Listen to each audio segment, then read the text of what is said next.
Grandmaster J. I'm Miss DeKnight. I'm here in Washington State. I contacted you a couple times by email, and you never replied until lately, after during your court issues. And I thought at first, how long is it going to take him to get to his emails, or even think about his emails? Finally, you replied. And I'm very disappointed because you said you don't have a chapter in Washington State, nor will you ever have a chapter in Washington State. I've got to address that because there are people that think like me here. And how I'm thinking is that some of us need to be part of an NFAC or something like an NFAC. And me as a woman by myself, I actually don't feel like this is a stable place for me to live. And I want to leave here. However, I have a brother here that's disabled. And I'm trying to make up my mind. Do I leave my brother? Do I drag him against his will? And I'm trying to find a good, happy, medium, middle place, But when you said, I don't have a chapter in Washington, nor will I ever have a chapter. And I just saw you today on major TV. And sometimes I do watch OC.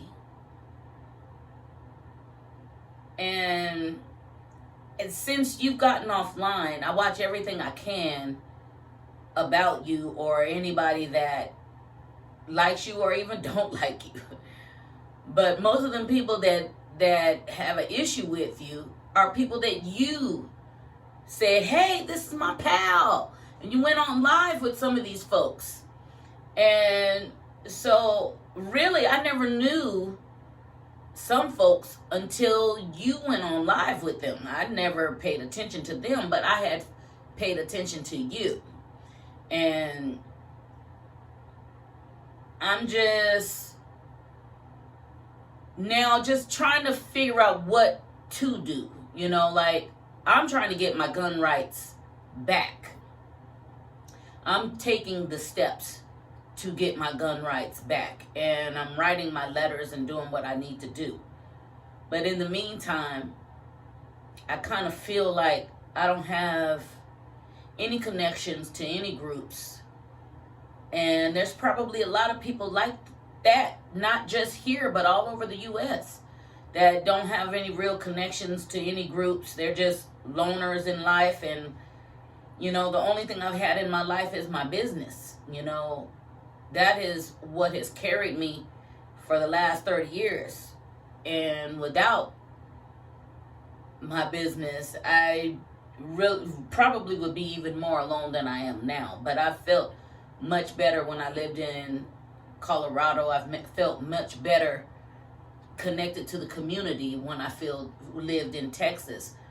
I don't really feel connected to the community here in Washington State, and that's what probably drew me to the videos that you were posting. I was really connected to the morning mental. I was to the point where I was starting to actually get in on your lives. And I was waking up really early in Washington State to do that.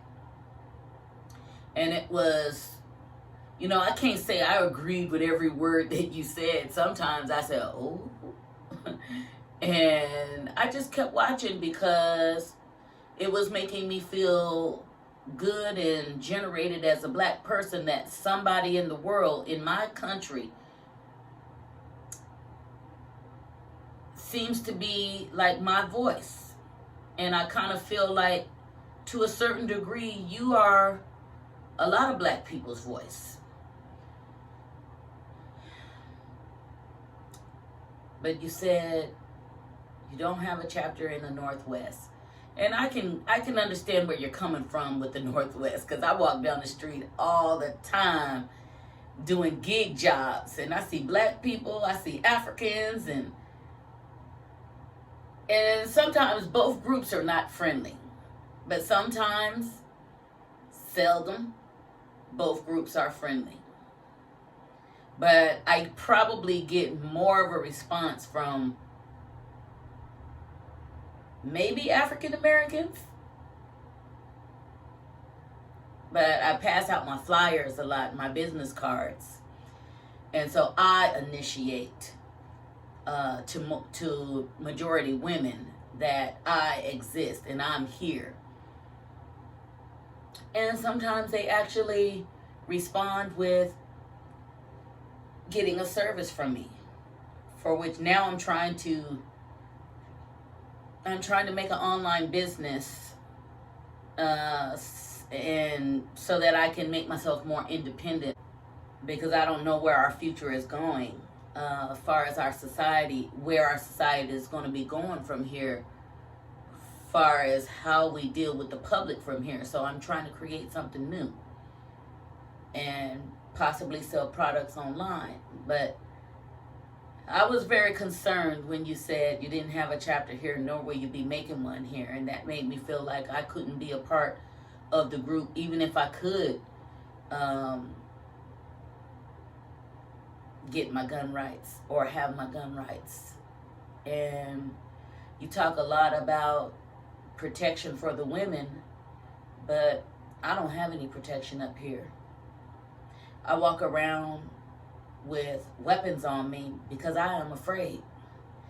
And I've had so many people in the last few years say crazy things to me, like just randomly walk up to me and tell me, a white man said to me, "You should move back down to the South." He didn't just say that to me, he said that to me and my tall ass brother. It's like, who would even say something to my brother as tall as he is, unless he felt very comfortable saying that? So my brother is disabled. He ain't got enough sense to know that we need to be leaving here. And I'm not trying to wait till the last minute. I'm actually building myself something up in Texas. And I just hope he'll come. But I'm asking again. I want to be a part of whatever national group is out there. And right now all I see is NFAC. And if NFAC is not going to accept me, then I need to be accepted somewhere. So someone needs to step up to the plate. A group needs to step up to the plate. I don't know if I'm powerful enough to start a group. You know, maybe that's what it is. I don't know. But I don't want this to be a long video. So I just wanted you to know that it saddens me that you don't have a chapter here. And I don't know if there's a more personal reason that I am being rejected, but it kind of hurts my feelings. I just wanted you to know that.